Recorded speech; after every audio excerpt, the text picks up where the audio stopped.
ഇതിനിടയ്ക്ക് ഈ സാധനം എവിടെ വന്നു? എന്റെ പെണ്ണുമ്പോൾ എങ്ങനെ കിടന്ന് കുലുങ്ങി ഓടാതെ കെട്ടിട വീടിഞ്ഞു വീഴും. കള്ളൻ എവിടെ? കള്ളൻ കള്ളൻ കള്ളൻ കള്ളൻ എല്ലാരും വാ. ഓ എന്റെ അമ്മോ, എന്റെ പെണ്ണുമ്പോൾ എന്തിനാ അടിക്കുന്നേ?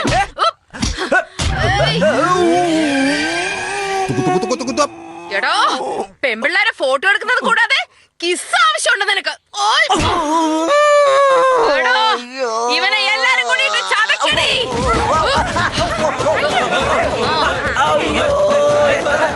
അവിടെ എന്താ ശബ്ദം? ഏതോ ഒരു വട്ട് കേസ് ടെറസിൽ നിന്ന് താഴെ വീണെന്നാ തോന്നുന്നേ. എല്ലാരും കൂടെ പൊക്കിയെടുത്ത് ഹോസ്പിറ്റലിലേക്ക് കൊണ്ടുപോവാ. എന്നാ ശരി, ഞാൻ ഈവനിങ് വിളിക്കാം. അയ്യോ, ഇയാള് വെക്കേണ്ട ആവശ്യമില്ല. സംസാരിച്ചോ ഒരു കുഴപ്പമില്ലാന്നേ. ഇനി അങ്ങനെ ഈ വഴിക്ക് വന്നാലുണ്ടല്ലോ. അതെ അതെ അതെ. ഇത് നമ്മുടെ പാർട്ടിയാണല്ലോ. ഇയാൾ വൈകിട്ട് വിളിക്കും കേട്ടോ. അയാളുടെ ബോഡിയെങ്കിലും എനിക്ക് താ.